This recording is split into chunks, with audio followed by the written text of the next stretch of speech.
Good morning, good evening, good night. Welcome to NFT Live on the Web3 Network. We're here, I think, with technical difficulties, maybe. Good to see y'all into the episode. We're going to be here for about an hour, take you around the industry, talk about all the latest happening. Bitcoin's ripping, Pepe's ripping. NFT floor prices look pretty good. We're having ourselves a nice little start to the week. I've got Biggie Poppins. I've got Gifted. Let's go around the circle, shall we? The try box here. What's up, dude? Biggie. Oh, man. Another day, another dollar, man. Dude, Bitcoin, what was it? We just hit, or did we fly past 43? 44? Oh. Just nonstop. Dang. I didn't even see that yet. Yeah, 43.7 right now. Whatever, dude. It's fucking crazy, man. Like, I cannot. I don't know what to think of that. I'm happy, though. I'm happy. It's going to be a good day. You know, I'm actually glad at this point that I didn't go back to Houston, where my family is, home, where I used to live, where I grew up. I'm glad I didn't go back during Thanksgiving, and I'm going back during Christmas because it's actually going to make for even better conversations. Love to see it, man. You want that conversation, don't you, Give? Look, again, I was already saying that I've been trying to convince my dad, who's like the OG analog man, you know, like doesn't understand any of it. I've been trying to convince him on Bitcoin and Ethereum for years, and now he's starting to come to me. Like Biggie, you were talking about like I'm not onboarding anybody, like I'm just hands off. And like I stopped talking about it like, you know, a year and a half ago. Or a year ago at least, I just stopped talking about it. And now he's coming to me being like, how do I, like, what's up with this crypto thing again? Like, what's going on? I should have bought some, huh? It's like, you know. Are we shilling Pepe to the family this time? Because last cycle it was Doge, it was Shiba Inu. I'm not shilling anything, bro. That's what I'm saying, bro. You either know or you don't. You either get in or you don't. All right, we're sharing out the episode right now. Cats Fanatic, Easy in Crypto. Good to see you guys here early. It looks like we had some issue on Restream sharing out the link here on X. So I'll try to figure that out while we start up the episode. I'm sharing it out all over the socials. Gif, you just finished up GM Web 3. What'd you learn? What was going on? Yeah, we had a really awesome special guest. I'll try and pull up his X profile here in just a second. But Evil Plan was our special guest today. That's him right there. And he's like an OG tech gaming entrepreneur. He's been in the space, actually had a couple different platforms that he's developed in the past with blockchain, etc. And he's like a real true innovator. Like he deeply understands the tech, and he's trying to create sort of the future of gaming and sports entertainment with AI in there. And it's a super, super interesting concept, but he's got this thing called Secret Fight Club. So you can see there in his profile as a Secret Fight Club. And yeah, he's looking for VCs. He's already tested it out. You can check out the tests and all that stuff. And, you know, maybe we'll get him on as a special guest here on NFT Live in the future to talk more about it. But yeah, shout out to him. He was an awesome guest and just super knowledgeable about the gaming industry, about, again, you know, like where he thinks AI is going to go with, you know, programming your own sort of athletes and then fighting those. And, you know, kind of reminds me of like Zed Run and that type of stuff. But now you're talking about fighters and sports and athletes and AI being a big component of how those stories develop. It's crazy. It's a crazy world we're entering into, man. All right, I think we will have the AI in gaming discussion here in a second. Kalos over there, Parallel, has been doing some stuff. I was showing Biggie Poppins some of his posts before the episode went live. So we'll dive in to a little bit of that and maybe some of what Evil Planet is doing over there. All right, I'm going to pull up the markets and kind of what we're seeing, because really, I mean, there's been announcements from different teams, but the overall just thing that's happening is that markets are moving. FlamingoDAO obviously has a little bit to do with that, with some of the sweeps they've been making. Biggie, they've primarily been on the art side for a long time. This was the first time I've seen them sweep PFPs, though. But a ton of artists, Sam Spratt, of course, Jack Butcher, a lot of these other known artists were picked up. Do you have any thoughts on that FlamingoDAO piece right up front? Dude, it's fantastic, you know. And I think like they're still not done.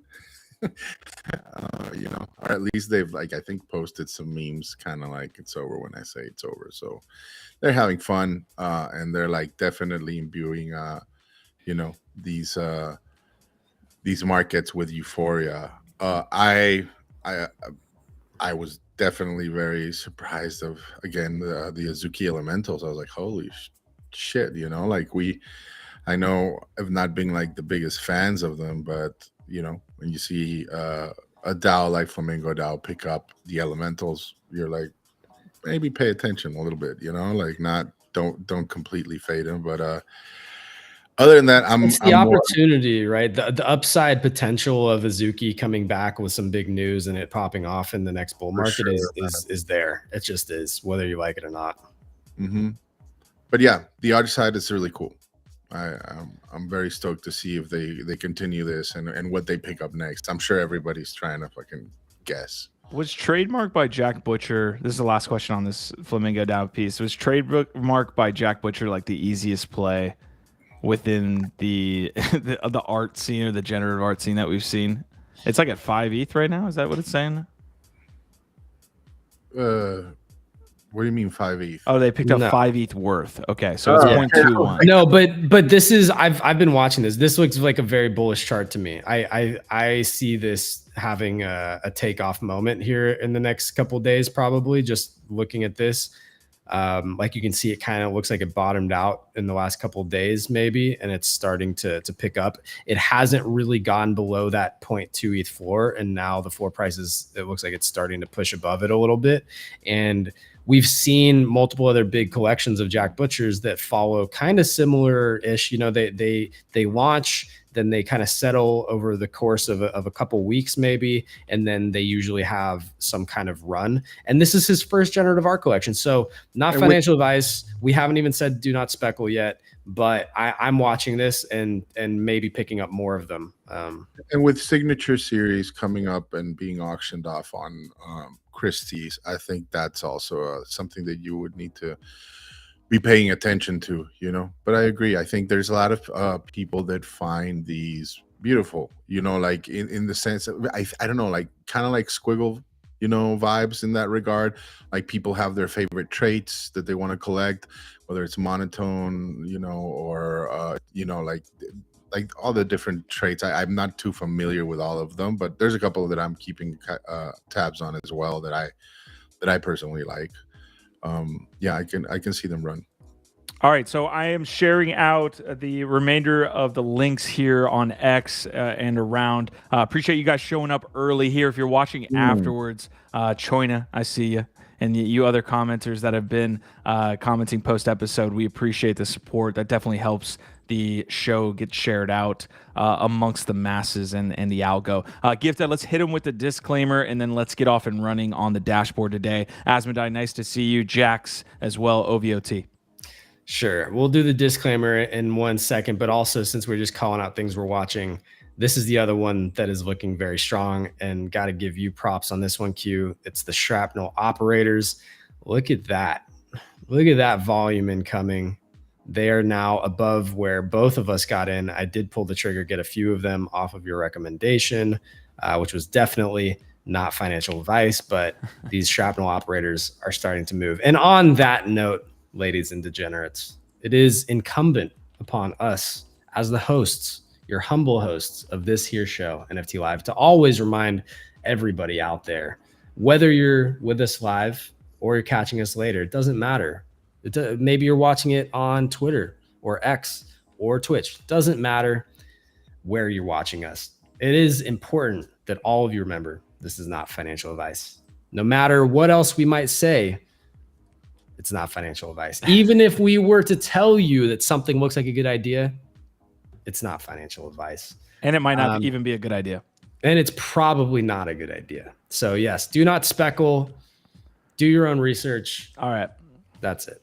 Let's do it. All right, we're going to roll into today's episode. We've got some quick news kind of breaking up front. Then we do have some other pieces. ETH volume with NFTs is popping off. Inspect token. We also have a flooring token and protocol update. Pixelmon actually releasing game trailer footage.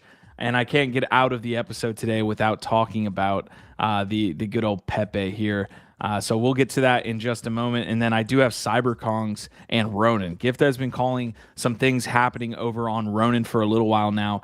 So yeah, there's some things that are picking up in that ecosystem, including the Berry token and a couple other things. Bryson got banned today from Steam. All his skins are now gone. I always have to I always question when this stuff happens. I'm like, how legit is this? I guess he couldn't call up Steam headquarters and be like, hey, can you ban me? So that definitely didn't happen, but it definitely drives a lot of interest into said streamer when anybody gets banned from a platform. But yeah, we can dive into that here in a second as well. Okay, just to start us off, folks, on some pretty much breaking news. I think the overwhelming sentiment from my end, although this might not be shared with a lot of folks based on our group chat, is that we're back. And that sucks to say, okay? You have to go out on a fucking ledge with this stuff because really you're putting yourself out there. A lot of people are not calling that the bull market is back. Autism Capital might be, though. This was a really funny post. He said, ground rules for the bear market. 1, you've learned nothing from the past. 2, do not open Zillow. Yeah. 3, move to Austin or Miami now. 4, mute anyone who says the words Puerto Rico. 5, you will feel intense rage at anyone winning even slightly more than you. 6, you have no life. Crypto is your life. Your job title suddenly went from unemployed to entrepreneur. 7, any woman who talks to you in Russian is a spy. Any woman who talks to you is a Russian spy. 8, if Randy Zuckerberg puts out another music video, sell it all. Did he miss any top signals here, folks? Yeah, that was beautiful. That's just... when you start to see Paris Hilton, Snoop Dogg, Steve Aoki everywhere again. Sell. Anyway, I'll just throw that one out there. Screenshots of your phone definitely are a top signal for me. When I start sending screenshots. Yeah. Although I'm not 27 Yo, look at this. Anymore, look at this chart, bro. All right, we're back live here on X, so that was nice to see. I was worried about that here early. Biggie, any top signals for you? Like if you see this one thing, you're gonna rush to the computer and just sell it all. Top signal, I don't know, but be careful signal maybe. Again, it's the taxi driver start talking about crypto and saying about stuff, or your family members that are like perma bears all of a sudden come around and be like, so I'm thinking about buying in at fucking 70K. Like you're like, yeah, you're a little late. I mean, like those are pretty obvious ones to me.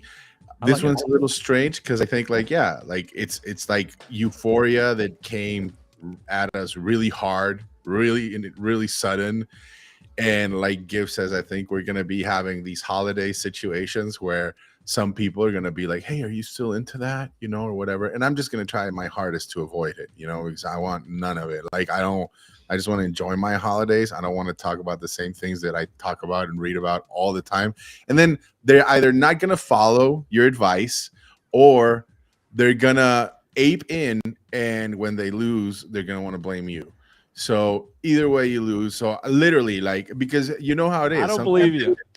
No, I think you get a couple tequila shots into Biggie Poppins or some drinks. It's gonna bring out the worst in me, like the part that none of you all know about. But you don't want to see Biggie Poppins enraged. Like I'm telling you that right now. He gets canceled quick. Like he's not good in this woke culture. But I'm telling you, like it does enrage me. Like if they start like poking at the bear, yeah, they might just get a reaction, but it's not gonna be a positive one, Like in my opinion, is like do not waste my time whatsoever.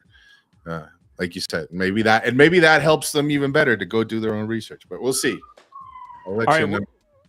We're talking a little bit about the bull market. I'll just bring up a little bit of the charts. Obviously, Bitcoin almost. I think it touched 44, but I might not be right. Maybe it just blasted to 40 through 43, and that was the news. Ethereum's at 2,300. So this is again that compounding feature of having NFTs go up in ETH and also have ETH go up. So USD volumes are just, I'm sure, skyrocketing. Solana's been on a run here, obviously, only up 7% on the month.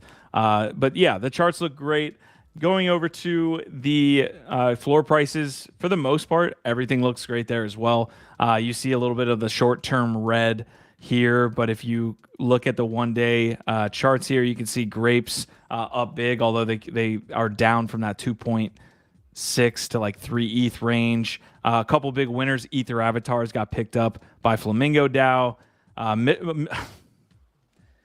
Michelin Explorers Club is just gonna be a nemesis. I know it's just gonna be my bull market nemesis because we're gonna have to see it every time. I might just have to pick one up. Go ahead.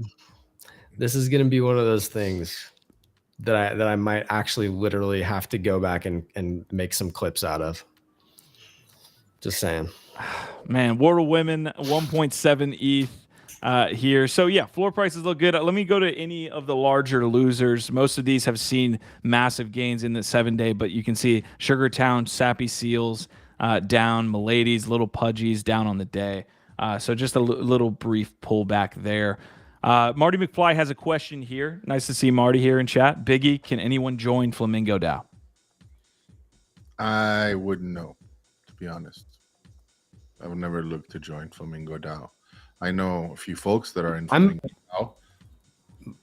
I looked at it like a while ago and I don't really remember, but I think it's limited to how many members, and then it's about a buy-in. Like you have to put in a certain recall, amount. I think but this is a couple of years ago. I think there might have been like a minimum 10 ETH buy-in or something like that. Yeah, it's pretty big.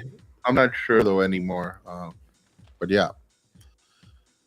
All right, we'll continue looking at these. Is Marty thinking of joining FlamingoDAO to FUD their bags? That would be funny. Sell everything except the squiggles and the punks. I'm gonna keep looking here at these prices throughout the day. We'll bring up some specifically that have made the news. This is on the breaking piece while we're here in this part of the discussion.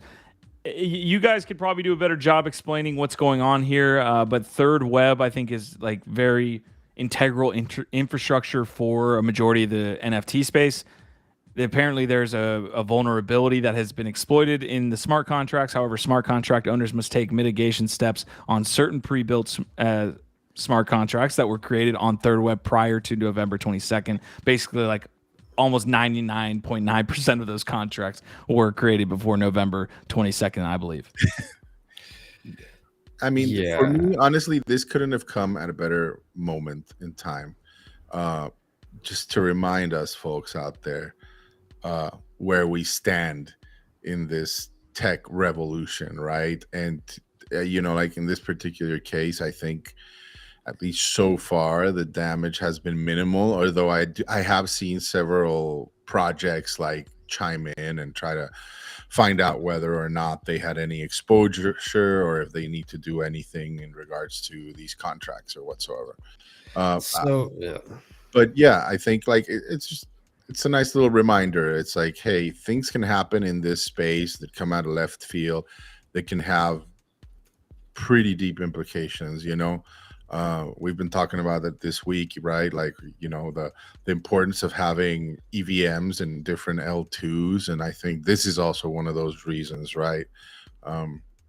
Yeah, let's see how it unfurls. If anybody, I hope nobody gets, wrecked. So my understanding is that this is potentially a weakness within the Open Zeppelin category of like different tools. And ironically, when you search, why do we use Open Zeppelin? It says it helps you minimize risk by using battle-tested libraries of smart contracts for Ethereum and other blockchains.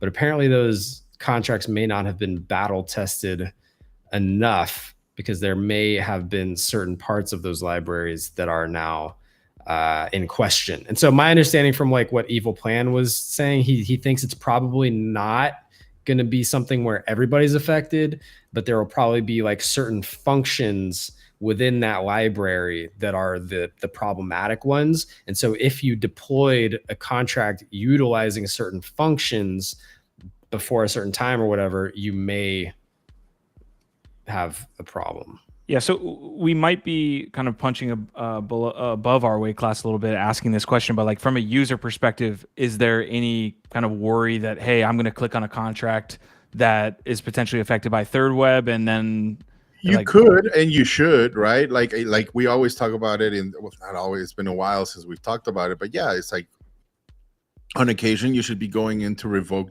and like contracts that you're no longer engaging with or that you're using, right? Like that's definitely part of like some hygiene, you know, operational security hygiene that you could be employing. Also, like we said, you have your vault wallets and your mint wallets, like try to keep them separate. But I mean, I think a lot of people, it's only natural, like we were saying, especially in these euphoric times, for people to rush, right, and click on things and engage with things that they shouldn't. But this being such a like underlying infrastructure vulnerability, and that it like dates back to a substantial amount of time, where I think it covers a lot of potential contracts. that's my worry. I think you're gonna, that's why I want to see how these next few days people start, you know, either sending some of their customers or their holders like instructions on what to do, revoke this contract or this or that, right? Like, pardon me. Okay. I don't think that so far anybody's gotten wrecked, but I'm just glad that it's, you know, in earthquake terms, it's a small tremor so far. Like, it's not a big one. Okay. But to me, it's more of an importance. The signals is like big ones can happen. That leads us, at least in big, in the sense of affecting an individual's outcome. That obviously, if something happened with the Thirdweb infrastructure, it would affect a broad, you know, scape of people. But that leads me into this one situation that I brought up on GM Web3 Morning Show with ItzBermuda, which is a Bored Ape kind of. I think he even has a Made by Apes license as well for ape beverages. Board gamers, it looks like. So it's Bermuda. He's obviously in the Bored Ape ecosystem, and you know, short TLDR, he was hacked by an email, or he was, I guess, social engineered by a email from Alluvium with a different spelling of an L, and he clicked on that link, and I guess that took him to a specific website where he had to sign a transaction, and poof, there goes his ape. That he made that post yesterday. This is a post that's updating everyone on the situation and what happened, as well as dropping an ETH address for donations. But I wanted to bring this up, man, because I just don't want to see this happen to anybody else, especially anybody in this crew, in this family. Like, right at the start of a bull market, you don't want to be drained of a significant amount of liquidity, and it sucks for ItzBermuda. But I mean, I just want let this be a final warning to everybody out there. This is a builder in the space. This is somebody that's actually building in the space and has survived this bear market. I mean, I don't know, but dude, I can't help but just feel bad for this guy, and I can totally understand why his inspiration and to continue building, you know, has just been completely fucking obliterated. We keep going down this line, we're not going to onboard anybody, right? It's very sad to see. Well, the unfortunate part about this is that we know that there are going to be more, like there's going to be more of this. We're going to see more of this. And the question is it going to be you, right? Because it can be any of us at any time. Is it going to be me?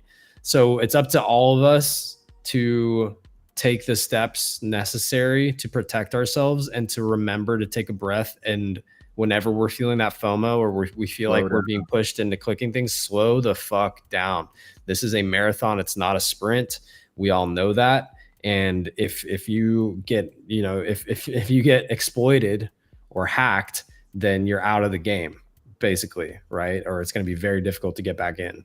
So just be fucking careful, man, because it's gonna hurt. Like every time you see this, it just hurts. It sucks so bad. Honestly, it's the worst marketing, in my opinion, that you can have, right? The worst word of mouth that you can have for this space is to have somebody like him that's been here for so long, that survived this down market and has been building, to have this happen to him.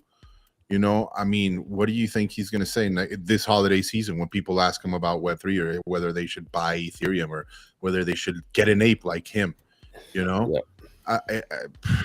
it's really sad to see, man. It angers me a lot, right?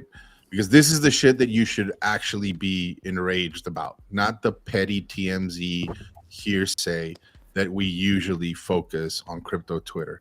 You know, this tribalism, this bullshit. It's annoying. Like, this is the stuff that we should be really focusing on or making people aware of. So I'm blanking on the name of the Chrome extension that kind of looks at like any contracts and kind of signals you, hey, this might not be something you want to do. It might be Wallet Guard. It might be another one I'm thinking of. But the other one Biggie's already mentioned, which is Revoke.cash. That's a tough one because it's definitely one you should be using, but it's not going to help you in a situation. Like, oftentimes, if you get drained, that shit's happening very, very quickly.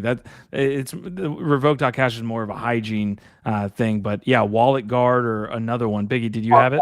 Yeah, Pocket Universe and Pocket Universe. Yeah, and Fire something. But yeah, Pocket Universe is pretty decent. And I think there's others that already come with certain protections. I think like Rabby Wallet that I know Marty likes to talk about a lot is something that some of y'all might want to consider checking out. There he is chiming in. I need to pay you, Marty. All right, Biggie, drop me the I see potentially the Pocket Universe, but I want to make sure I'm getting the right link again. I'm not sharing the fucking crazy one. Let me. Yeah, dude, I would not like to have that happen on our watch. All right, I'm going to be sharing a couple other things here as we get into the news. I guess we could start with what's on the thumbnail, and that's Pepe Coin. This is a signal of the broader market as well. Zooming out, Bitcoin did just pass 44,000 while we were here live. Like, it literally went from 43. Smash the like. Smash that like, fam. Let's go. Let's get it. Hits 44, Ethereum at 23 now. So yeah, we're seeing some movement. Pepe being one of them. You can see this move up here over the last 24 hours. Let me zoom out to 7 days, and it gets even better. Up about 41% here in the last 7 days. Any thoughts here? I know, GIF, you are a Pepe holder. My turbo bag's looking not good, but it's looking better than it did yesterday. So yeah, thoughts on Pepe here? Yeah, there's like a link between Pepe and Turbo is like frog shit coins, you know, and I think when Pepe does good, Turbo is kind of the next one down from that might get a bid, and we have been seeing some of that momentum trickle in there. That's what you're seeing. I am not currently in Pepe and Turbo. I am in Pepe. And I think what's interesting and important here too, to remind everybody that we did talk a little bit about on GM Web 3 is the not over trading part of it, right? And so I don't know the best way to put that exactly, but I definitely have a tendency sometimes to over trade and to be chopping myself up because I get a little bit too in the weeds and not big picture enough with my trading strategies. And so often when you're too focused on like the day-to-day and the volatility and too worried, you can do this where you basically just start over trading and missing out, or again, just losing, percentages from all those trades. And then you miss the moves. And I almost did this to myself last night with Pepe because it popped up around 14 cents. And I was like, oh, this might be a good time to just take some ETH off the table. Maybe it goes back down. I came very, very close to making some big moves and moving a bunch of it out. And then I just took a step back. I looked more broadly at the move that was happening, all the volume that was coming in. And I was like, you know what? Coming into this week, it's probably still going to run a bit. Maybe just stop, stop feeling like you have to micromanage this right now and just let it do what it's doing. And then you wake up and it's shot past that resistance level. Nice play there. Rectmondo had a thread this morning, as he does every day. But there's a meme that associates it, or kind of a cartoon that comes with each post. And this one definitely stuck out to me. Simply sit quietly in a room and watch the number go up without over clicking buttons. That can honestly be the hardest fucking thing to do. Yeah. Is wanting to say, okay, well, it ran, so it's going to pull back. And so if I sell here and buy back in at a little bit lower, I could be X amount above where I want to be. And it's just tough to just put it down, and take the Biggie Poppins approach. Maybe not the Biggie. I don't know about the 2 years. I don't think a lot of these tokens I'm in, I want to be holding for 2 years. But there's some. Not all of them, right? Like you do need to. I am an advocate of taking profit. I'm just like I'm not an advocate of just. I'm not an advocate of clicking because like based on euphoria. I do think because you're bored. It is a mental practice. Like what you were talking about, Give. I think it's very important. You know, it's like anger management, like, you know, gamblers anonymous or whatever addiction you may have, right? Like I think like one of the more important fucking things usually is like that gap in between when you get the inspiration or the need to click something and doing it, right? And like the wider you can make that gap and the more you can give it serious thought, you know, and it's an art form because sometimes, you know, aping in is what is required in this fucking space. But on the long-term charts, I mean, ideally, I think most of us that have been surviving through this whole bear market and everything have been presented with great moments to buy in to projects that we're bullish on, right? And ideally, and nobody ever actually achieves this, I don't think anybody does, like your bags are packed. Like you can go out and touch grass now. And now you just sit the fuck out and wait until after the halving and come and check your bags then. But none of us are going to do that, right? Like we're all going to think what's launching next or what happens. But you got to remember that like retail is great at macro and, you know, Wall Street is great at micro. I don't know. Like I heard that saying the other day and it really clicked in the sense that like as retail, you know, we have move faster. Like, you know, like electric cars and AI and why blockchain is going to rule is a very obvious thing for us, right? But when it comes to having the capacity or those like huge teams to go deep on like the top 10 AI cryptos and like really understand which ones are going to move and why and what to look out, what developments to look out for. We don't have those resources. So to pretend like you're going to sit here and like now get in the game and become like a fucking super trader, I'm sorry, you're going to get crushed, bro. Like you're going to get killed. Like I hope you had like your main conviction ones. Right now, for me, that's the thing. It's like I'm, and it's again, like I said, it's a challenge. It's like you just stick with the ones that you know, the ones that you've been watching and everything. And if you're gonna degen, have a very small bag that you just maybe play with every now and then. But that's okay. The approach, man. So I was showing off here the top of the charts today, or at least even this week, I think. Ordi, which is a Bitcoin focused token now. So there's even more of a reason to get over to the Bitcoin blockchain. I mean, we're passing up, you know, maybe rightfully so. We can't be everywhere. We've explained this multiple times, but the Bitcoin ecosystem is absolutely popping off. Ordi having a significant run here this past week. Pepe's up there. Look at even Flo's up there, man. Look at Flo trying to get back above $1. How dare they? The other conversation I want to have with you guys really quick is this idea, and we were talking about it, and we still kind of do, about the market movements of, hey, you know, Ethereum has to run first before all of these NFTs run. And really, we're not seeing that. We're seeing a ton of NFT movement, 100%, 200% runs in a lot of these tokens. And to me, it feels like it's because the liquidity needed to move these prices is so freaking low. There's $700 million locked in Blast, and that amount of cash alone makes me super bullish on where we're headed once that's unlocked. But right now that we're moving markets without that cash, you know that like it's never coming out. They're gonna find another way to get that locked up.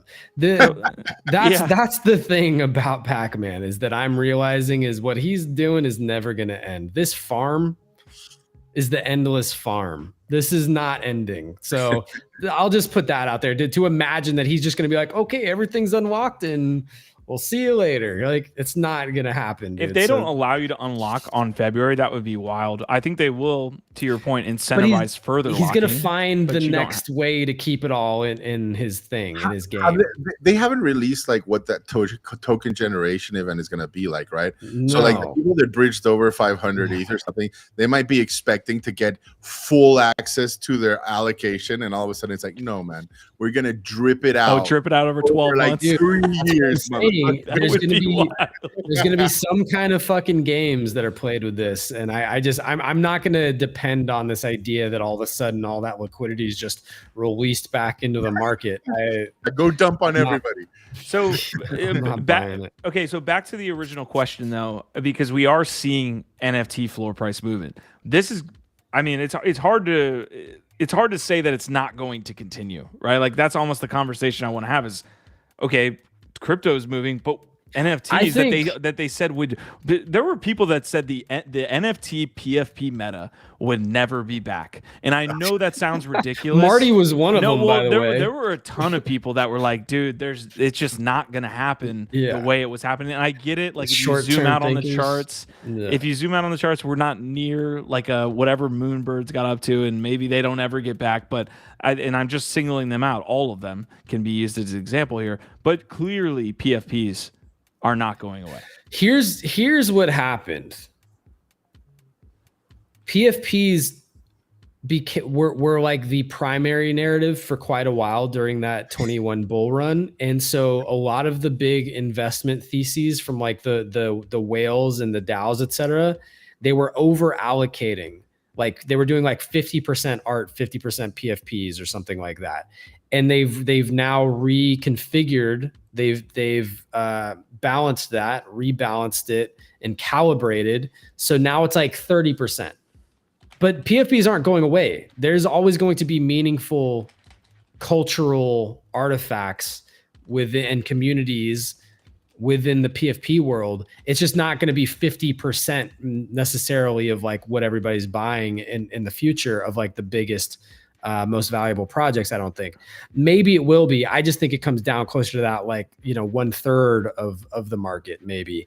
And you see that in Flamingo. It's like they definitely have a percentage of their allocation going to PFPs. It's just not as big as where they're going in on art. But I wanted to say really quick, dude, I think we're going to look back on the like Gordon Goner Flamingo investments at this phase as like, those were some of the best pickups, best call anybody's ever made. Like they just came in and swept some of the like key collections, and they're going to fucking 10x that shit, I think, over the next, year or two. These I think are super smart plays. Only time will tell, but dude, like these are smart people who see the opportunity. They know that the liquidity is low. They know the listings are low. These things are going to fucking move. Well, and this is true. I do think like one, you can look at what they bought like and kind of copy trade them and be pretty comfy and safe knowing that you were buying an asset that, it's slotted to be appreciate over time in the cultural relevance of this space, right? Having said that, these are also people with another size of liquidity than traditional retail, and they don't mind if they need to maybe overpay a little more to acquire and to the micro strategy, allocate all that capital into this space and what they want to do. It doesn't mean that it's a good price for you right now, and that's I think the biggest question here is like, I think like you said, Q, when you look at Blast and you see the money locked up there, when you see the buys from FlamingoDAO and from the Gordon Goners, when you just see this liquidity starting to flow back in, right? Like it feels really nice. If you're a survivor of this bear market, congratulations. You're getting to see some green shoots right now. It's a beautiful feeling. And like, I think you can definitely rest comfy at night knowing that even if we have a pullback, like next year is going to be pretty freaking awesome. Having said that, I think the question in everybody's mind right now is, was this a bit of a premature move? Was this a bit of a FOMO move, right? And I think it's a combination of both. I think it's like a big brain move from somebody like Goner and like FlamingoDAO. I think it can also be a lot of FOMO from other folks that have been like, man, I really wanted a pudgy, and these motherfuckers just moved the floor on me. I'm just buying in now, and that doesn't mean that that's wrong either. But having said that, it's like, are you liquid enough to continue playing if something else pops off between now and then? And are you willing to take the downside and survive whatever, temporary dip might hit us in the face between now and the actual bull run, post-halving. Let's just say post-halving bull run. That's my thing. That's what I'm focusing on right now. It just, I look, both of you gave great insight there on the kind of state of where we think we're at. It's just crazy to me how much we fixate on like even the Gordon Goner and FlamingoDAO. Those are only two entities that spent maybe like Gordon only spent like $300K on one of his buys one of those days. I think it was like overall. But he allocated millions of dollars, like probably I think $2 million. I don't think it was over 2. I don't know if it was over 2. Still. But it's like this at this point, dude. Exactly. At this point, at this point in the NFT market, dude, that literally shot. I know, things it's up. wild. So you can say that's saying. not size, but like it's not. But at this point, it is. That's the strategy. Okay, hold on. Listen.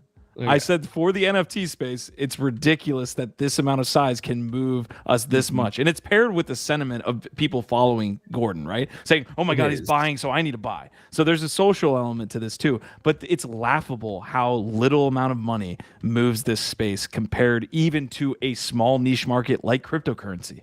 Like it's disgustingly low. And you're right. And what I'm trying to get to is like the strategy for them, I think, is brilliant because they understand that right now they get outsized returns. They punch above their weight class by allocating $1 to $2 million in this market where it's at right now. They get all of the attention, all of the earned media. They're probably going to get way more upside because it is actually meaningful. Whereas if they were deploying this capital 6 months from now, everybody would yawn.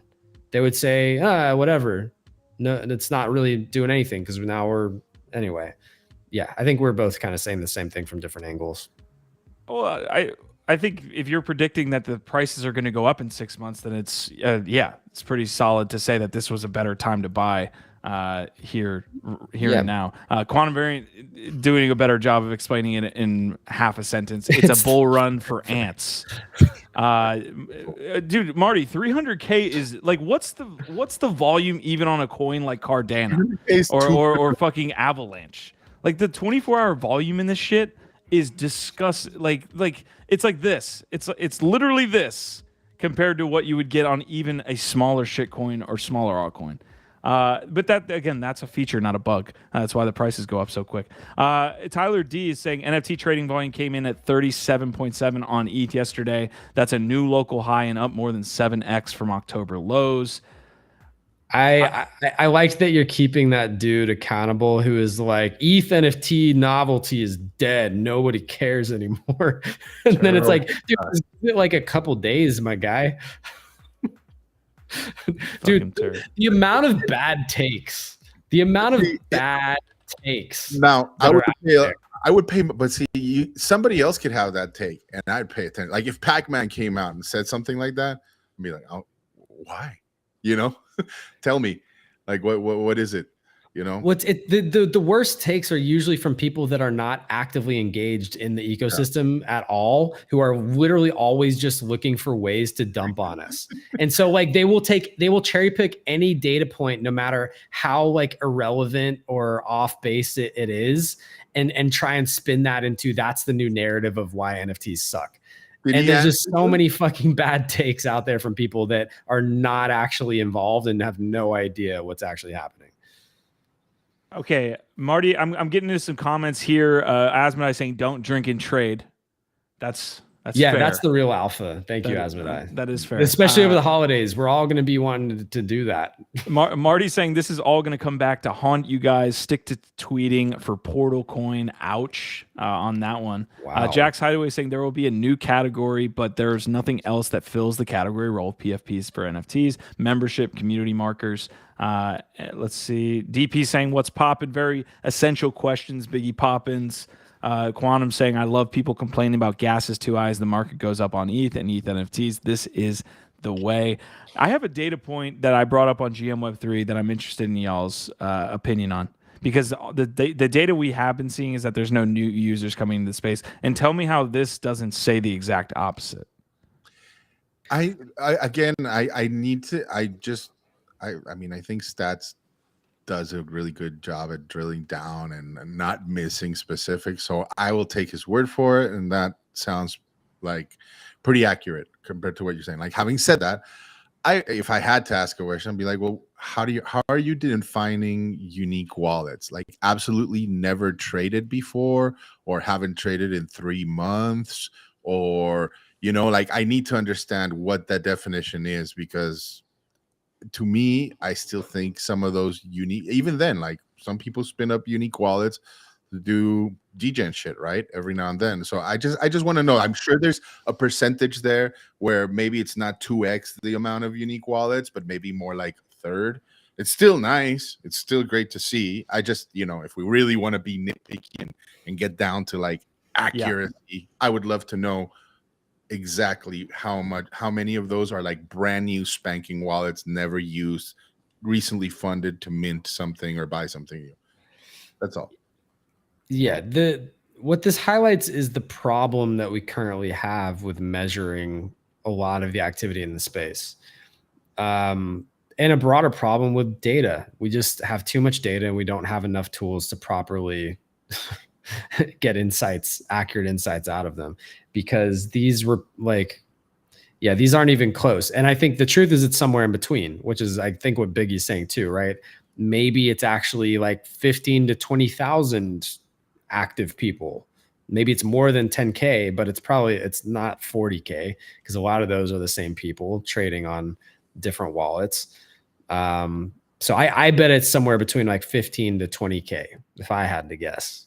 I think there's a little bit of alpha found in the poll that he ran beforehand, because the situation is everybody voted for the opposite, or at least 70% of voters said there's fewer than 10,000. Because that's what we've been looking at, exactly, that data point. And I think there's a element here that people are obviously fixated on that, and maybe they're thrown off. So yeah, I think nothing came out after this, but it would be great to kind of get some clarity on what Stats is posting here, because it's super important whether new unique wallets are buying up NFTs. That is like one of the main indicators here. Now a nice indicator is obviously the Coinbase app trending on the App Store, right? Like on Apple. That's an indicator that people are, even if you were a customer before and everything, it wasn't on your phone again, you're re-downloading it, you're starting to look at it. So maybe one of those downloads is my dad. Maybe my dad finally downloaded the Coinbase app. I've been hearing about this thing, Doge. Okay, dude, I've been trying to get him to download the Coinbase app forever, and I just don't think he's done it. I'm pulling up 3 price charts that two that you should have been listening to us on, and maybe one that you could follow me in on, folks. But we do have Shrapnel reaching an all-time high just now. So big shout out to the Shrapnel team. We have Valeria hitting a new all-time high here 5 seconds ago at 0.4, so 49 cents. And if you guys really want to follow me in on this one, Cradles, although you can only buy it on Bybit, this is one that I'm interested on. I'm in basically at 31 cents. So you guys can at 31, 32 cents. Isn't Bybit the one that we were just covering is under scrutiny by like the SEC or some shit like that? Yeah, what's the problem? Yeah, okay. Get that shit off. Get that shit off exchanges once you buy it. I mean, look, you've had issues in the past with like, what was the I have 100K in BlockFi now. BlockFi. That Bitcoin is at 44. Yeah, I'm just saying, it seems like, jumping into random marketplaces that are potentially questionable to just remove it from exchanges after you buy it, guys. It's on Arbitrum. Okay. Just move it off the exchange so you don't lose it. Love it. I was showing off Cradles there. There is some gameplay. I'll maybe have to show it off another day, but it's kind of a survival mode, Albion Online. What was that big survival game that took off a year and a half ago? You Prisoners. You would build a house. Like Crypto Buffalo played it a lot. What was it? Damn it. Quantum's over here saying Coinbase stock is way up as well. Yeah, I saw Kathy Woods was unloading some of their Coinbase today, apparently. It's a good sign. DP saying Bybit is attempting to start its hero arc. Get the fuck out of here. So here's another one that me and Gifted are looking at. Actually jumped into the protocol last night. We've been showing flooring protocol off to you guys multiple times. It's at 1,000 by market cap, so it's the 1,000th largest token here in the cryptocurrency market. Let me see a circulating supply market cap, 13 million on the market, and potentially will if they can solve this DeFi integration with NFTs. You can see there was a huge sell-off overnight. I still think, and I do want to kind of go into the app really quick to show you guys what's going on, but I think spot buying the token, guys, isn't the worst call at a $14 million market cap for how effective it is. That's how I feel. You could probably farm the token, and we might be able to show it off, but I think that's pretty strong. Yeah, here we go. Guess what the APY is down to already, Q? 47%. Okay, so so me and Gifted got into the flooring protocol last night off the announcement that they were having NFT staking. Now, I do have an issue, Gif, and I jumped into the protocol last night before going to sleep. This is the announcement that they had. We added vault redemption fees. Now, what vault redemption fees sounds like is good, right? You get redemption fees. Maybe I can get something. No, what they actually added was there's a fee to remove it from the vault now, GIF. So before it was you get 1 million ONI for fragmenting your NFT, throwing it into the vault. Now, in order to take that out, you need 1,030,000 ONI. So you need to buy this up off the market. That would equate to like $20, $30 or something like that. That vault redemption fee is the percentage that we're making, GIF, by staking into the protocol. So if you, I don't know if you can get to that earn page up at the top, but are you on it right now? Are you on earn? I'm on earn. Okay, go down real quick. So these are all of the NFTs. So you would get the fragmented 1 million ONI, for example. Like Gifted has 2 ONIs that he's done. You can see he has 2 million ONI. He's getting a certain percentage for holding that, but that only that's only a here's where I fucked up. That's only a prediction based on people removing from the ONI vault. It's not like you're passively getting FLC token. This was my information asymmetry, you should probably call it, but this was my fuck up. As I thought we were earning a certain amount of FLC token based on the price of the ONI because we were staking. Does that make sense? Yeah. Well, that's what I thought too, based on our combo. So the question now is, should I get the fuck out or like? I don't think so. Here's my call. So I get the fuck out. I mentioned. Jesus, my dog is going nuts. Here's what I mentioned. Spot buying flooring, I think, would be the easiest way, right? So you're just straight, dude. I'm Shep. He's like, one more fucking time, man. I'm gonna fuck you up, man. Dude, that's me, Shep. Jesus. So I don't think spot buying flooring is going to be a bad call in the end. I think at a $15 million market cap with its effect on the space, I think that it's going to be okay. So that's that. I'll say another thing in that post, GIF. What was the other 1-sentence line that they added to the staking rewards piece that got us interested? I don't even remember. Oh God.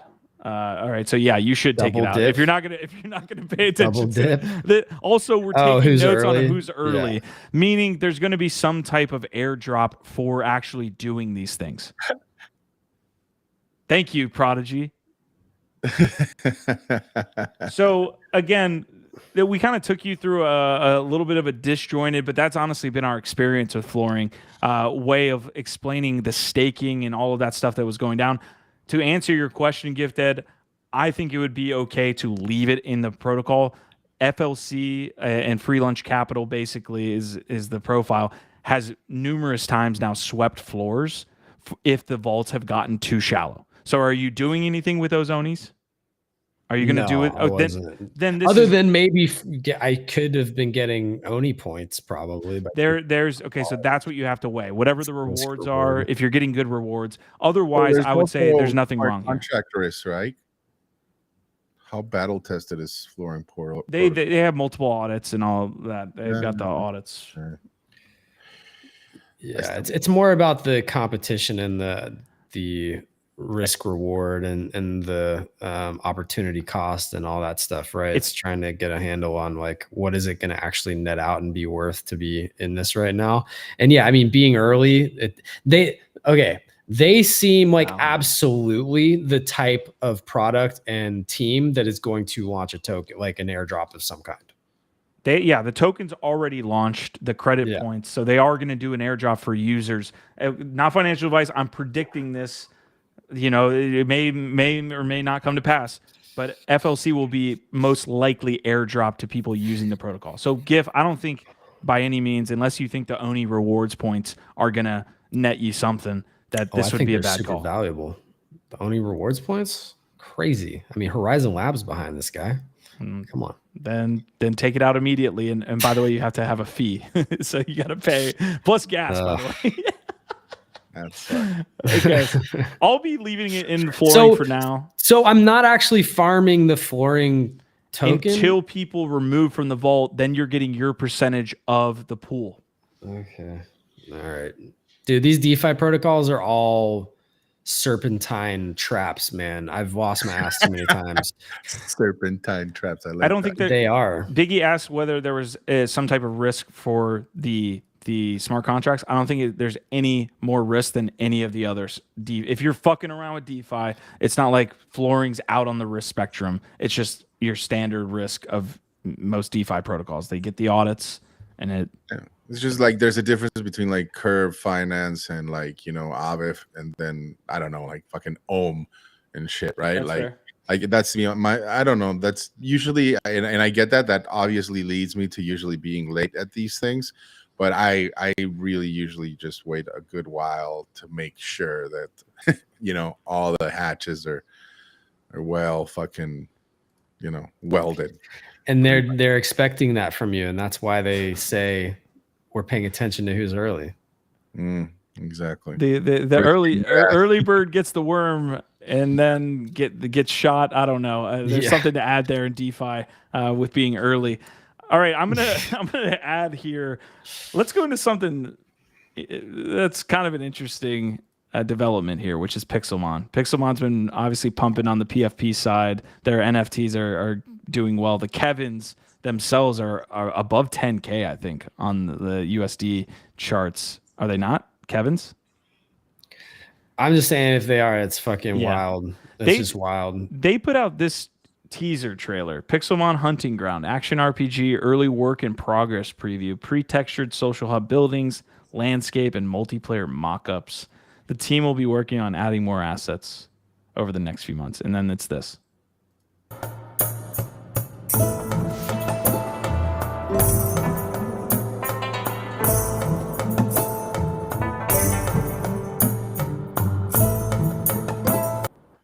So you kind of get the vibe there of it, like medieval town with the music.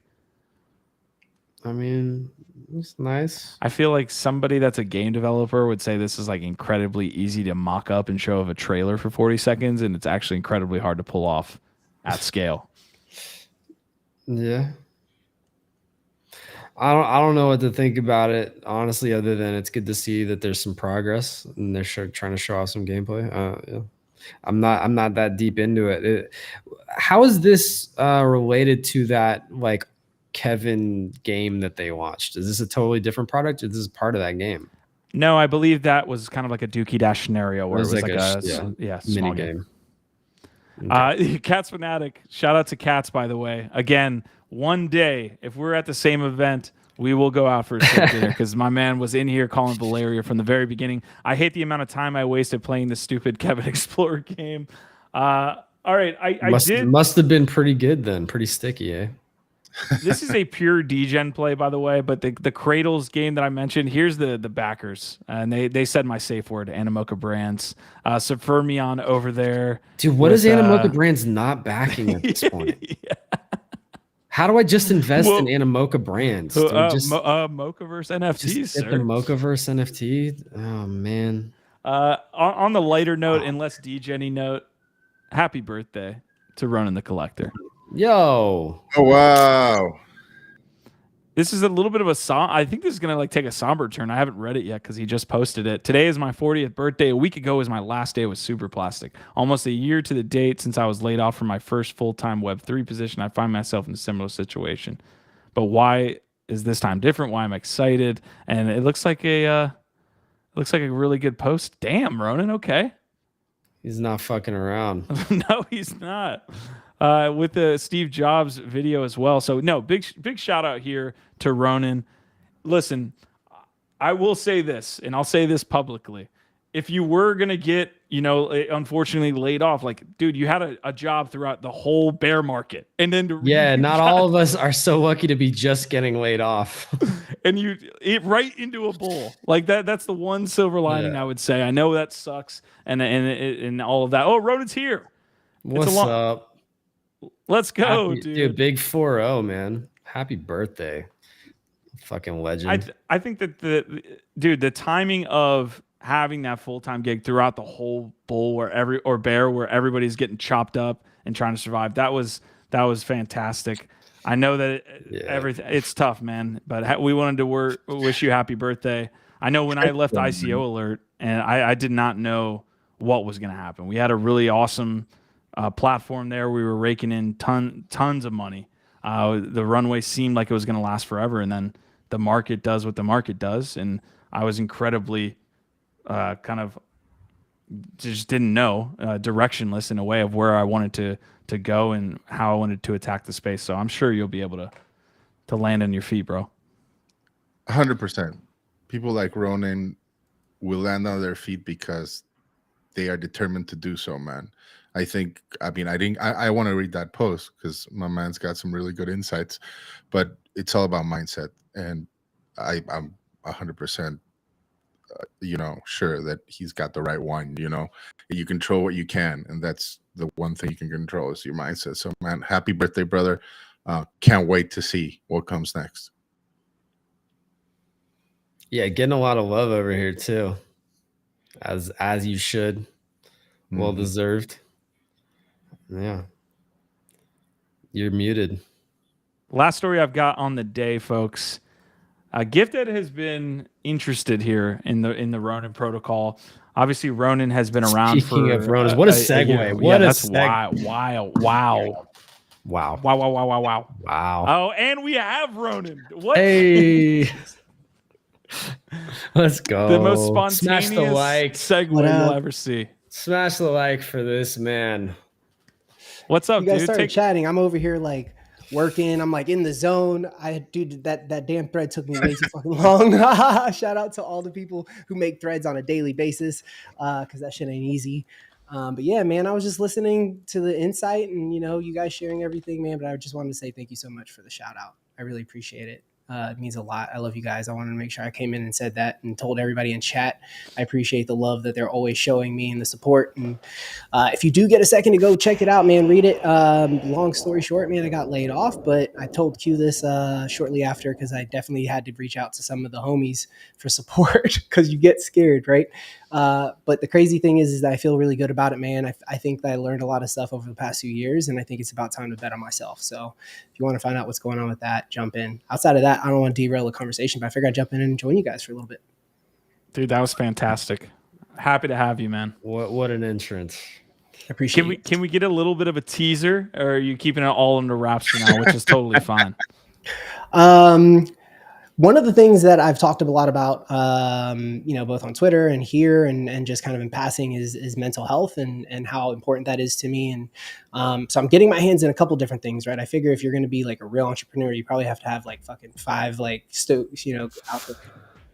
So a couple different things, but one of the things I think I'm most excited for is the idea of doing a long format podcast, speaking to like highly successful individuals, whether that's founders, CEOs, artists, athletes, and talking to them about their journey to success, right? And for a lot of those people, it happens really fast, and how that has such a massive effect on your mental health. I think a lot of people have dealt with that, especially in this space, right? Like a lot of us saw these, massive numbers in our digital wallets, right? Paper money, or not paper money, but you know what I mean, digital money.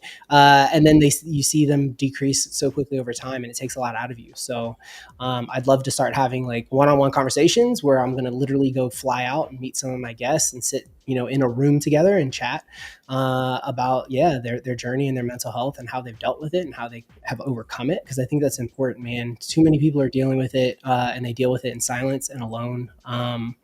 And I've seen people I highly respect and were idols and heroes of mine growing up, who lost the battle. And I'd hate to see anybody else that I love or care about or respect, or anyone really, lose that battle. And I think that part of the reason that continues to happen is because we make it such a big, like, no to talk about. So we need to stop that shit, and we need to get out in the open that we all deal with it, and how can we help each other work through it. So that's one of the things. Yeah, I saw you reaching out to Gordon, dude. That would be an absolutely fantastic episode. I know he's a tough one to get a hold of, but man, that guy's journey. Yeah, dude. And he's openly talked about it, right? So like, I think like people who have already taken that first step and been like, hey, here's a tweet about like what I've gone through, or here's, a little clip or whatever. I want to like get them to talk a little bit more, talk about, how bad did it get? Like, because sometimes like we think like our worst darkness is darker than others. You know what I mean? And in reality, like darkness is dark for everybody. So I think it's an important conversation, and we're just not having it enough. Love it, man. Guys, you got anything before we move on to the next topic? I love that, man. I can't wait to see your first episodes. It's going to be great, bro. Sure. All right, I'm going to quickly touch on the Ronin piece here. Awesome segue. But we do have CyberKongz taking over the #1 spot here on the validator list on the Ronin network. So this is from the Axie Infinity team. They build a purpose-built blockchain for scalability of their different games. They're going to have multiple different games. They already do, actually. They have Pixels, I believe, is the one that Kagion's been just spamming, just playing every day, talking about the Berry token, all this stuff. So it's more than just Axie Classic and a couple of these different games. It has a lot to do with the different things that they're trying to do within that studio and within that blockchain itself. So RON token, by the way, is doing phenomenally here. I think it's up like 8%, but up like 200 on the day. I guess like that's essentially the story, right? CyberKongz is the #1 validator. Banana, which has been beaten down just based on its tokenomics for a long time, and the staking, it's up 50% on the day. So this is kind of par for the course with the way the market's running right now. But yeah, CyberKongz getting a little bit of a bid on the banana tokens, which I haven't seen. Any thoughts here on Ronin Network, on CyberKongz, and that, fellas? CyberKongz is one of those that I think a lot of people forget about, and is like a legit, like OG launched like 2 months after like BAYC, and they have been doing nothing but building. So it's cool to like see that the degens aren't just coming around for the degen plays. They're coming around and supporting some of these OG projects that have been building and that hopefully are going to continue to build these introductions and these these experiences within the space. Yeah, I agree. I'm just still not sure like the best way for someone like myself to get in on it. Like I looked at trying to get in on, like Genkai when we were talking about that, maybe picking up like one of the babies or something like that. And I just don't know. This one's in that complexity chasm for me where it's like I see it, I respect it, I know they're OGs, and I just wish I knew a better way to kind of get involved where I felt like it made sense. So I don't know. I don't know for myself as far as like trying to get into it just the best way, I guess. But yeah, just the Ronin RON token is what I've been hyping up or talking about for the last week or two, because it just seems like that's an obvious play as well. Yeah, I want to pull up the Genkai real quick because we were covering that as they were launching. It doesn't look like that much of a bid, although this is on Ethereum. I think all of them are on Ethereum. I don't know how they work that with their Ronin chain being its own kind of layer 2 there. But yeah, not much of a bid on the Genkai, although I think we liked the change of the art style when it was first launched. By the way, Huda is like brothers. Yeah, with Henry. With Henry the Grape, Yeah. right? And so he's over here trying to give us the alpha or the insight, saying VXs are the best entry right now for CyberKongz 0.1 or so, and that's the initial game. VX has always been the one that I've been told. Like, other than when did Lander shill CyberKongz to you at all, Ronin, in the very beginning? Oh, hell yeah. I mean, he was in my DMs. He was like hitting me up like all left and right, dude. I'm pretty sure he was in chat every day and we didn't listen. And boy, did we regret that one. There's definitely an episode where we talk about how much we regretted not jumping on the CyberKongz train. Literally at the start, like almost in the exact same timeline that we are in right now. That's why I followed Cats into Valyria. I was like, dude, I cannot be shilled something this much and not buy it and not get into the actual project and see what they're building. Dude, Lander every day. Get into CyberKongz. This video shows off why Ronin, I think, is going to be so successful. They're taking a game that is outside their ecosystem and bringing them essentially into the Ronin network. And that way they have this gaming protocol essentially that you see here. So. Yeah, and Huda is saying play and collect is what's migrating to Ronin soon. So additional utility incoming. I'm almost positive Pixels is doing the most by daily active users, but Axie Classic and Axie Infinite, like the original game, those are still doing numbers. Like I think I saw 100,000 daily active users for Axie Classic. Yeah, that's wild. But I did have this pulled up yesterday and like we didn't really touch on it, but this is actually a wild chart. So this is daily active users on Ronin, almost 130,000 unique daily active wallets right now. Wow. So Ronin has the users, and most of these fucking chains, most of these dApps, most of these projects and games, that's what they don't have. So that's why like the numbers don't lie here. You know what I mean? Like if you're just looking at the numbers, like where's the action, where's the opportunity, where is there going to be a lot of people playing and transacting? It seems like the Ronin network is really well positioned. I tried to ping Kagi here. I want to see if he'll come in for 5 minutes and show Ronin because he does a much better job of it than us. Inside NFTs. So yeah, Huda's saying Kagi said today he has heard Treeverse is coming to Ronin. You can see here. Here's another post from Kagi. Axie Classic hitting 100K daily active users. Wow. I think Pretty crazy. Yeah, I think the growth that we are going to see in 2024 is absolutely going to be led by gaming. I don't think that there's any doubt at this point in my mind. To be 100%.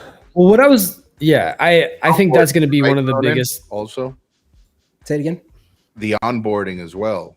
That's why. That's specifically why. I think that like the onboarding, the onboarding ability has become so like easy that like, you know what I mean? Like gaming is going to continue to pick up, and it makes sense. I'm just ready for like, and anybody who reads the thread, I'm ready for the moment of like decoupling it straight up from like tokens and like the speculative side of things. Like let's make cool games with cool assets that people want to fucking own and let them own them. As we saw today, NIFQ brought this up and I went and looked into it because I'm like, oh, what the heck? Bryson got banned from CSGO and like his entire like CSGO skin library is gone. You don't own those things, right? But yet people spend 20, 40, 50, 60, $100,000 on those assets, right? But they can be taken away. So if they're willing to do that for an asset they don't own, imagine if they were able to own those things and they never had to worry about that. It's I hope the whole origin story. I really do. What are you saying, Biggie? It's the whole. That I hope that gamers are having that conversation. Like for the longest time, I think the last time we had Kagi here is like telling us like how much gamers despise crypto and they still have this resistance to it. I was like, how many of these incidents need to happen for you to fucking finally like look over here and open your damn eyes? It's like I'd be so frustrated. I love the conversation that you brought up on GM Web3 GIF about GTA, and the combo we were able to have about why they're not going to integrate NFTs or why they should down the road, all that stuff. They might integrate NFTs. I was thinking, like, what we were talking about more, in my opinion, was like, will they have a Web3 native economy? Like, will they integrate blockchain sort of as like the main marketplace mechanic and have a token and all that type of shit, like an actual currency? I think most of us are all feeling like that's very unlikely. But I could see them having skins or different types of in-game assets. That's kind of like maybe the lower hanging fruit or an easier way for them to have some of that and maybe build it out over time. Again, like that's one thing, is that like they might launch it because these games last for like 5 or 6 years now. They might launch this thing a certain way, make it successful, set it up, and then open it up to communities to like develop out the marketplace in different way through UGC, and then build out a whole blockchain, a much more robust blockchain marketplace over the coming years. I could see that as one possible way for them to go too. They don't stop updating these games are live services, which means that they're constantly being serviced and maintained and updated once they go live. So I think that's a possibility. But back to Ronin's point, we've started to talk about this more too. And that's just that one of the reasons why 2024 is looking like a very, very bullish year is that we've got this momentum coming out of this year and into January, hopefully, some macro things like the ETFs potentially, but the onboarding question, like that whole thing, like there's so many different new ways for people to onboard into like Web 2.5 through the brands, through games, through all these different things. That's what I'm starting to realize now, is because of all the work, the infrastructure, the development, the games, all these things that have been in the works, there's just so many more touch points and easier on ramps for people to come in and start playing around without having to do it like the hard way, right? And so that to me is what's really exciting, is that there are now more abstracted wallets where it's like you just set up a social media account or an email. You just use an email to sign up and you're basically able to buy and trade NFTs now, or just get into a game and go through the cool onboarding process of a game. And through doing that, you now have a wallet and account and you're collecting assets or whatever it is. Like, dude, none of that shit was fully built out a year or two ago. Daniel Allegre had a space earlier this morning when he was talking about the adoption in Southeast Asia and places like Korea as well, and just how much light years in front of us they are. Just with mobile adoption, mobile phones are seen as PCs there, essentially. People are completely integrated into crypto, have no care in the world about whether it's a crypto transaction or anything like that. So there's a guidelines and what they are and what they need to pay, heaven, what you're able to do. Yeah, it's like heaven. All right, we are getting out of here. Ronin joined us today on his 40th birthday, so big again. Shout out to my man Ronin the Collector. 3 years now going. Almost, man, that 4 year is coming up fast, dude. But yeah, Ronin, the last take I wanted from you, we're gonna start doing these rate my bags things on a monthly basis. So I don't know if you saw this, but I want a quick just TLDR on the last one we created, and then we're going to get up out of here. Is there anything on this list as I share it to you that stands out? And we're going to make it look more official next time we come around. The main thing that stood out to me was based heads. Okay. I get where you got them based on what's going on. However, what they're working on and what they are creating and what they're trying to accomplish, I think puts them higher. Absolutely. I have talked to the team on more than one occasion. I would be ecstatic if I'd have an opportunity to create something alongside them. Those guys are really working on next level content, and that is important. This space rewards good storytelling, and those guys are damn near at the top right now. And when they really hone in the tech, they're going to start doing some even crazier stuff. Make sure you guys are checking out Baseheads. Every week they do a metaverse talk show. It's like 10 minutes long. It's all so in good. Unreal. It's so good. It is unlike anything I mean, the only other thing that if you watch Twitch, Code Miko is probably the only person that's doing it with this fidelity and interaction within like the environment. And when they start doing this live, it's gonna be game changing. So yeah, that's definitely like the biggest thing I saw was like, we need to bump them up a little. We have the base heads on the screen. Yeah, look, I ended up flipping out them just because I needed some liquidity and some might be a good time to buy if you can get in under like or around 0.05. It seems like they're starting to get a little bit of momentum. All right, officially, do not speckle on these NFTs we're talking about, especially none of them that are in the wrecked category for sure. But anyways, we are getting out of here, folks. Rehash is coming later today.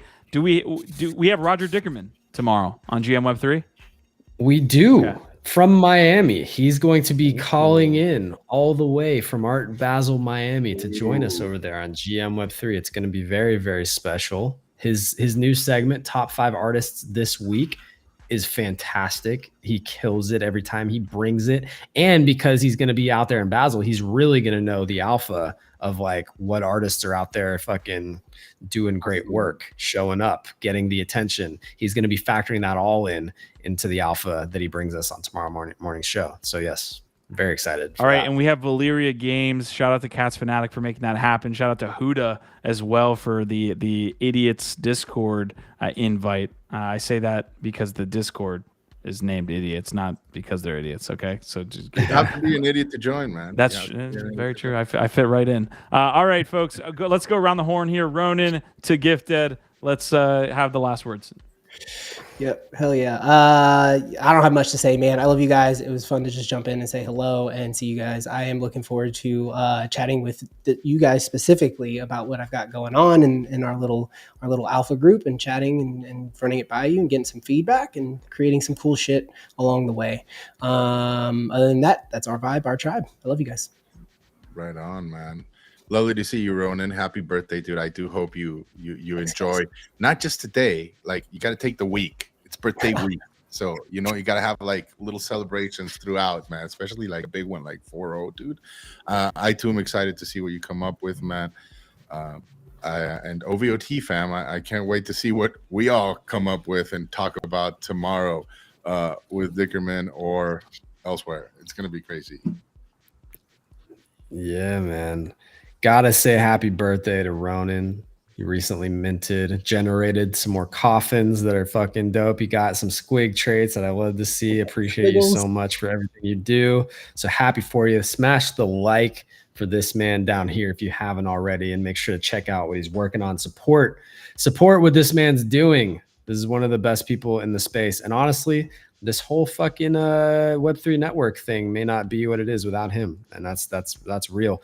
I got to throw this up here real quick because it's a big announcement. We are bringing back Take the Throne, which is the OG Shark Tank NFT show. Started that in like January, February on Clubhouse in the old Nifty Castle room. So we're partnering with Nifty Kit to bring it back for a very special ultimate gift-a-thon. And look at these awesome people that are going to be part of the roundtable. We got Star Wardy, Sarah Script, Kate Nygaard, Claire McGuire, Jessica Utrowski, Melissa Mimosa, who apparently she's the CEO and founder of Chum Chums. Super dope. She's also donating some dope Chum Chums to all the giveaways, by the way.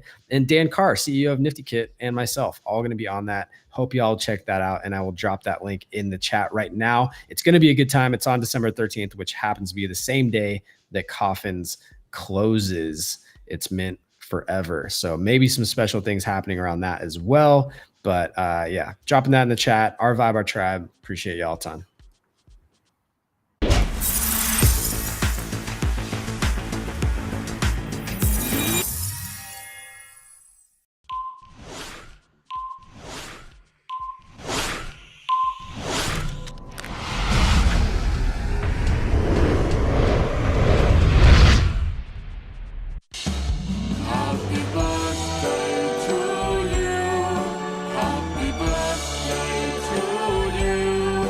Happy